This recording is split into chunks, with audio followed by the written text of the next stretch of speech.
This week on Art Rocks, a Lake Charles artist who's putting a fresh face on some of the city's historic structures. It's good for the history, it's good for people that want to keep the historic things there, and it's good for us to open up new walls and have building owners, want our stuff on their wall. Art that's organic in form and function. I guess maybe that movement came from the water movement after living on it so many years and being surrounded, living on an island. And this week we're treasuring Lake Charles's historic courthouse building. That's all coming up on Art Rocks.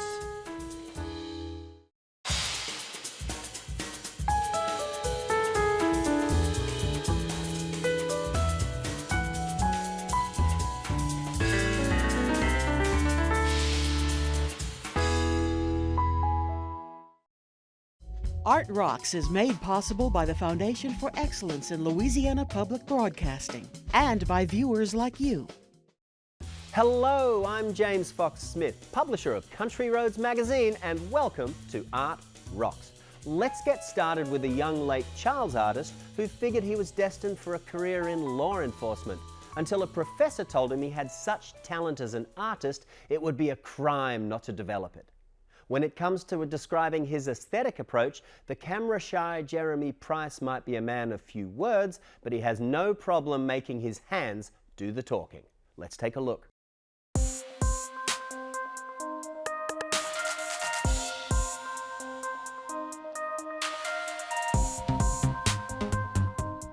I went and worked in, the industries and came back to finish my couple semesters of criminal justice. And I took a drawing class, no goals or anything. And my professor kind of just sucked me into the art world, and he really kept pushing me and encouraging me to stick with it. And eventually I just wanted to do everything. I would have stayed at school for, forever if they would let me, and just learn every single thing about every process in art. Jeremy went on to complete a degree in criminal justice, but he also added a degree in fine art along the way. Recently, I've quit my full-time job and started painting, and it's been more exciting. With a deep commitment to public art and its ability to engage the community at large, Jeremy has donated time to enhancing and beautifying various historic structures in his city with vibrant works of art. This painting is basically the story of creation. It's God blowing the planets out through a bubble wand. It's fun for children, intrigues adults. It's been the favorite for most of the people in Lake Charles that are interested in the arts. We did one big project called Grapes. It's a big Bacchus-themed mural, and that one we had about 5 team members on that one. My favorite work is what's inside Luna Live. That was the first one where I had full freedom. You just told me, paint whatever you want in here. Some people say it's Gaia. I don't know anything about that. I was just drawing a lady. I used some old Egyptian symbology and a few things. It's kind of another discovery thing, just exploring. There's the big octopus. It's on a smoke shop in town. It's almost like graffiti style, just all spray paint. Not only is Jeremy working to enhance his city's public face with outdoor works of art, he's also restoring some familiar old designs. It's good for the history, it's good for people that want to keep the historic things there, and it's good for us to open up new walls and have building owners, want our stuff on their wall. While much of Jeremy's work is on public display, he will also create a piece for the wall in your home, like this commissioned piece of The Last Supper. It's not too far from being complete. I still have to do a few details in the hands and the hair, the eyes, and the feet, and it's really just about there.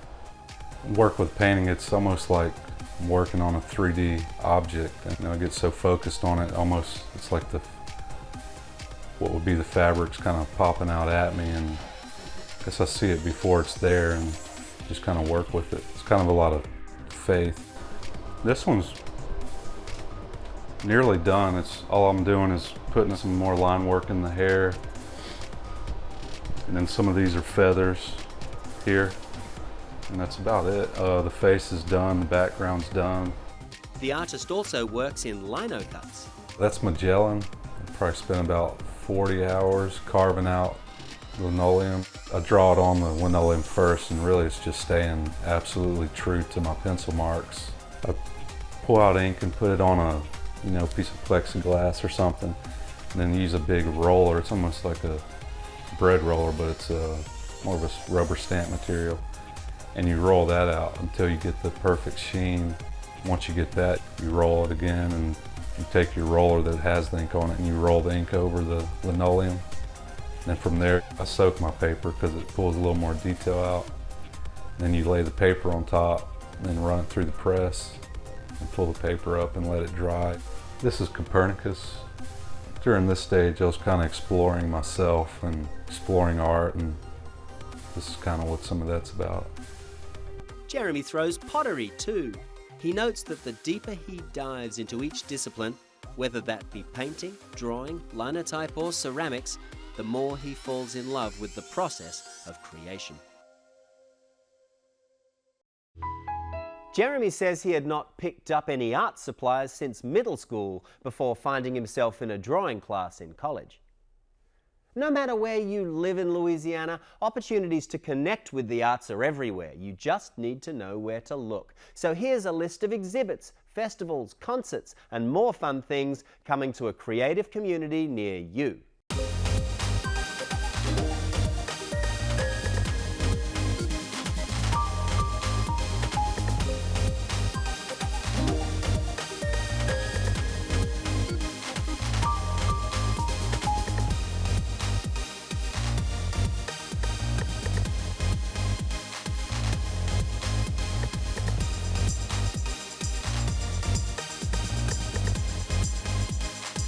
To learn more about these and other events in Louisiana, keep your eyes peeled for a copy of Country Roads magazine. And while we're at it, LPB's Art Rocks website features an archive of previous episodes, so to see any episode again, just log on to lpb.org. Come with us now to the southern tip of Florida, which is where we found wood sculptor Helen Harrison.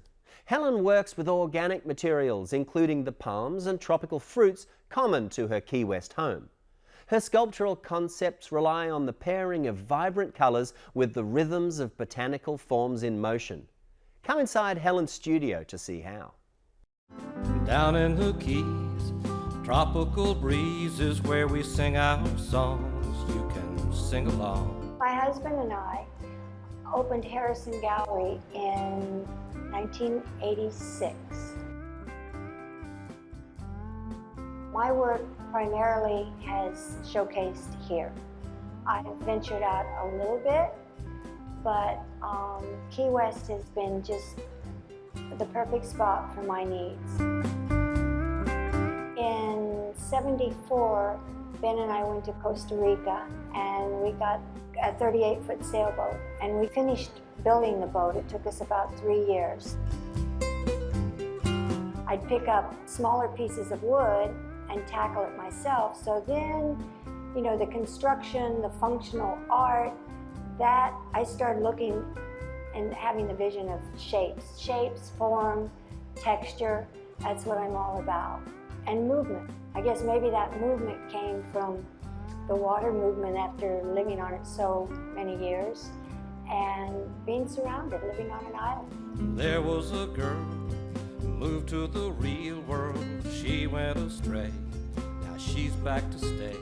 For 30 years, 25 years, I did nothing but wood sculpture. Exotic woods, found woods, whatever I needed for the moment. And a lot of woods would inspire me. You could see something and you go, oh, I see an anteater in that, a bamboo root or a root of something. So that can trigger an idea. But then there are other subjects that you want to make something. You want to make a particular shoe, or you want to make a particular spoon, and you go after a piece of wood. That aside, I started looking at the found objects. This is the forehead of the deer. from the antlers. And I saw a male dancer in it. People are always a bit fascinated because they go, oh, that's a deer antler, or this is a fish bone. I'll use fish bones, deer antler. This is a banana stem, calabashes, natural things that are overlooked. I don't think other people bother with them. I really feed off the island, and I'll use keystone or coral. We have so many great trees in Key West.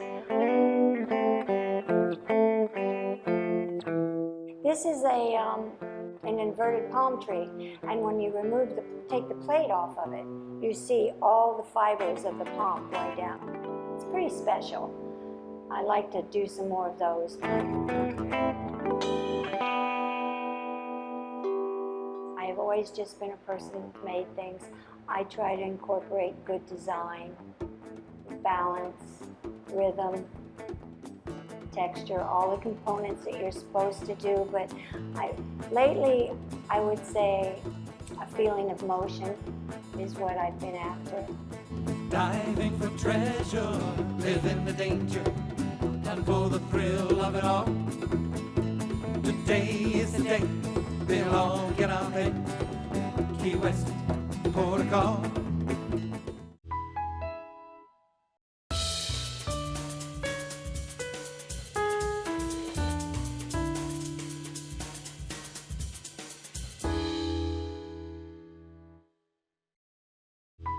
Helen says there's no limit to the variation you can find within wood, and she sees few limits to what she can do with it. Heading now to Broadway Dance Lab in New York City. That's a place where choreographers gather to test new ideas and work in different styles. A true incubator, the Dance Lab gives performers the resources they need to bring their wildest dreams to the stage.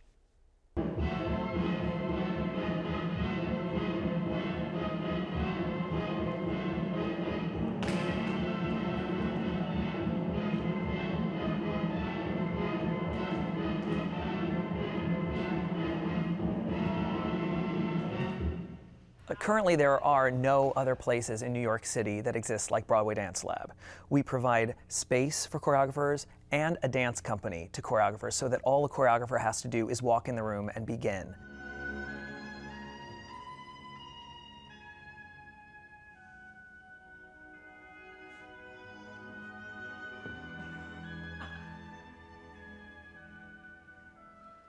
We do not place demands in the lab on what you are to work on, what you are to explore.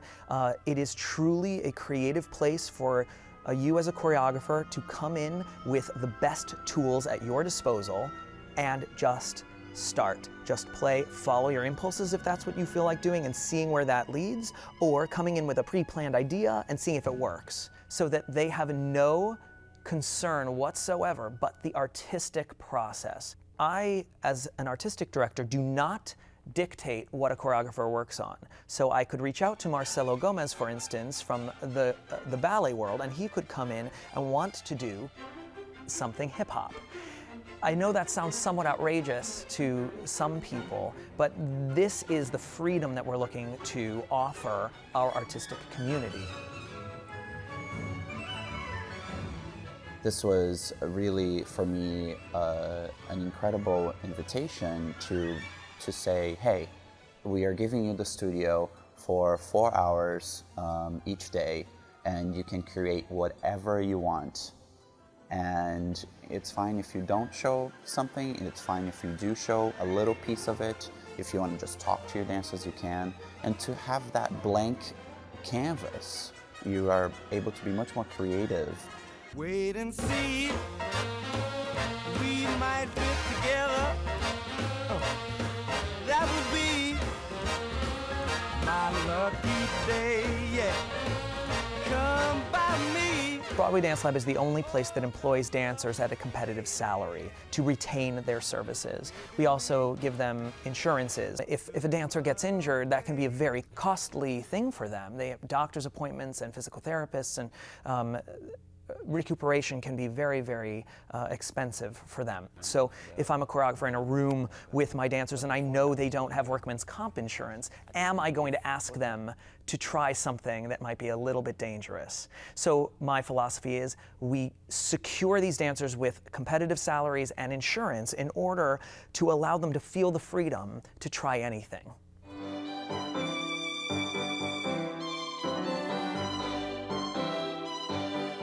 I don't think it can be underestimated the effect that working with all of these multiple choreographers has on the dance company itself. And that company of young dancers, so one week they have Marcelo Gomez. The next week they're working with Andy Blankenbuehler, a Tony Award winner, who may come in and work on some pre-production for a new musical he's developing.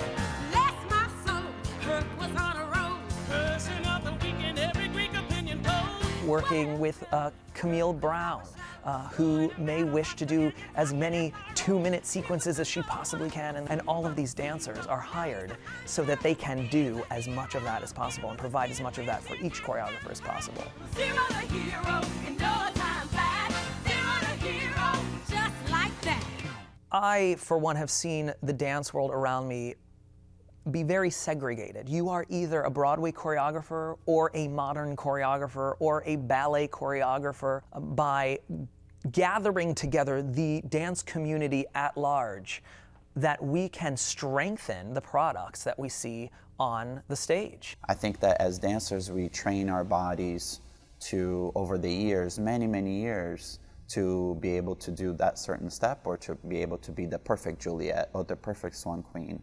And I think that you do need time as well to develop yourself as a choreographer. Of course, it's nice if something has a future. Of course, somebody, if they see it and they like it, but it's also okay if it not, because I know that dancers and I have done something and we have worked towards something.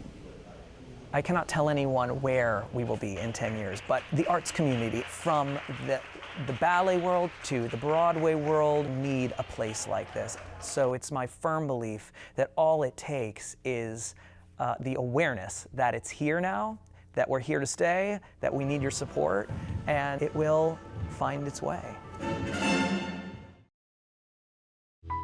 Back to the boot now for our Louisiana Treasures segment. Lake Charles's Ryan Street is lined with a row of magnificent historic buildings, none grander than the circa 1911 courthouse. Adley Cormier shares the history of the institution that stands as the fulcrum that keeps the scales of justice in balance. We're in the 1911 historic Calcasieu Courthouse. It was completed in 1912 after the Great Fire of 1910 that leveled most of Lake Charles. Lake Charles was a city of wood. It was a sawmill town. And because it was a sawmill town, buildings were built really close together. There were even wooden sidewalks.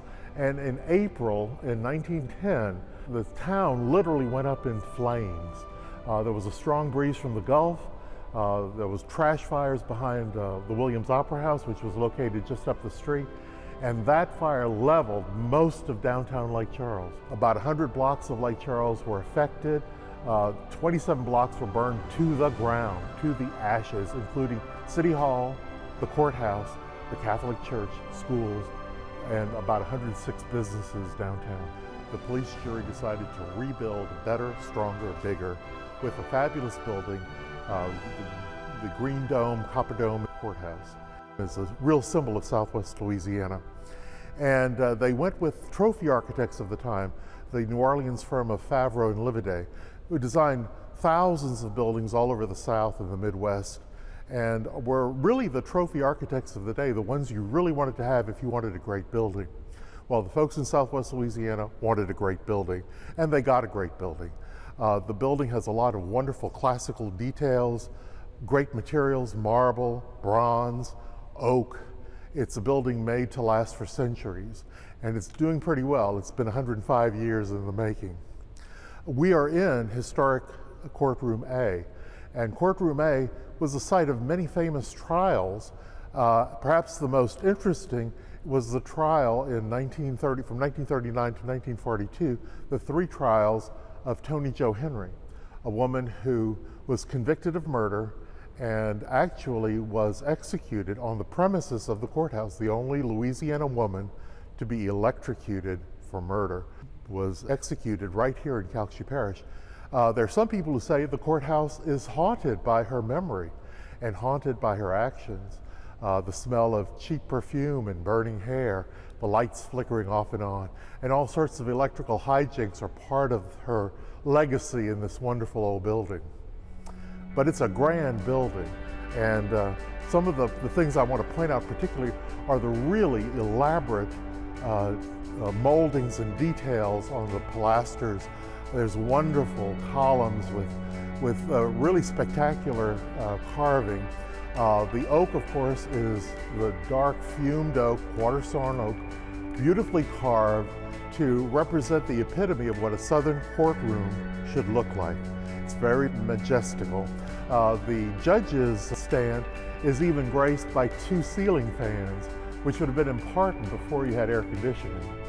So it's a grand, grand building and one of the showstoppers in Southwest Louisiana. The fabulous lighting fixture was actually put together in a renovation based on what lighting fixtures were designed to look like for buildings of this stature. The motif is actually original. Trials were done during the day, and all of these lunette windows would have been opened to allow drafts to come through the building and cool the audience and the spectators for the trial. The parish courthouse and all of the buildings that were built after the Great Fire were done with the wealth that was created by lumber in Southwest Louisiana.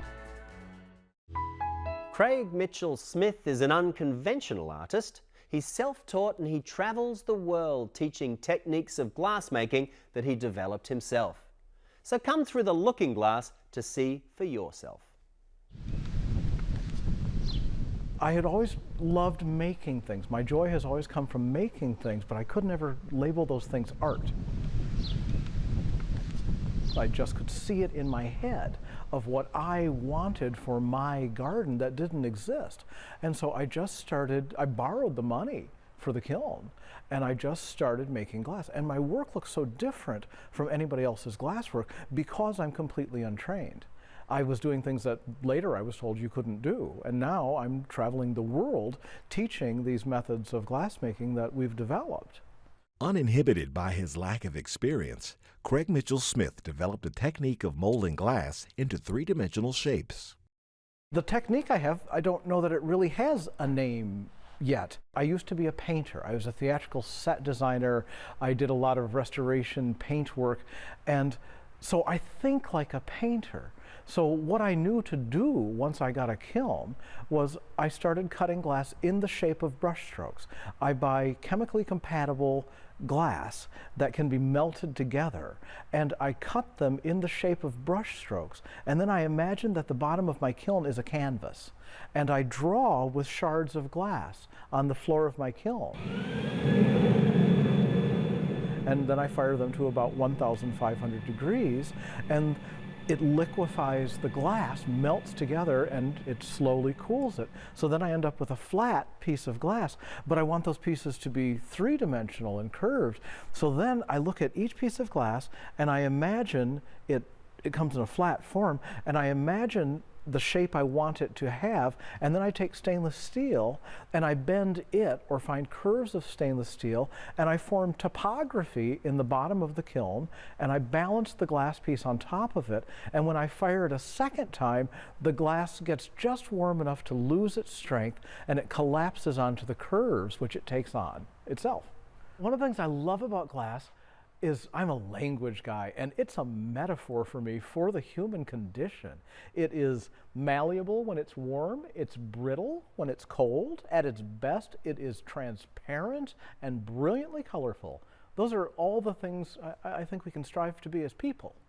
Smith's passion for gardening and flowers is rooted in his childhood. My inspiration has always come from nature. Ever since I was a little boy, I spent my time in nature, trying to understand and be part of what I see around me. I'm still living in a garden that I started to plant when I was a child, so I am a nurturer. All gardeners, I am a gardener at heart, and all gardeners are people who tend things. So this is a natural expression of the beauty I see in nature around me, is the basis of my personal joy. Each one of Craig Mitchell-Smith's large glass flowers is put together on site, and they can be a bit tricky to assemble. This is when you're most likely to crack the glass. When you drill glass, it has to be kept wet to both lubricate it and cool it. Through a couple of years of experimentation, I learned how to bolt the glass together with cushy fittings in between them, and we learned how to put the glass together in a way that's durable and holds up through these winters. Drill this last hole and then this one, done. As Craig Mitchell-Smith goes about planting and pruning his glass flowers, he hopes that visitors will be inspired to stop by each of the 10 gardens at Stan Hewitt and smell the roses. Our goal is these pieces are beautiful and they're sited exactly where I wanted them to go. I'm trying to get people to see the gardens in a new way, and we've situated all the pieces so that they're beautiful photographic opportunities with the house always as the background.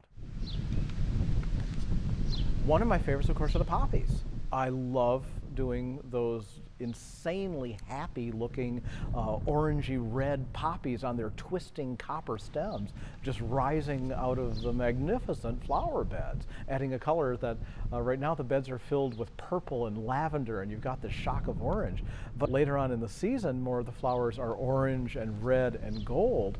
So what I'm trying to do is give people a reason to come back and see the gardens anew. They're very beautiful gardens and they're very different spring, summer and fall.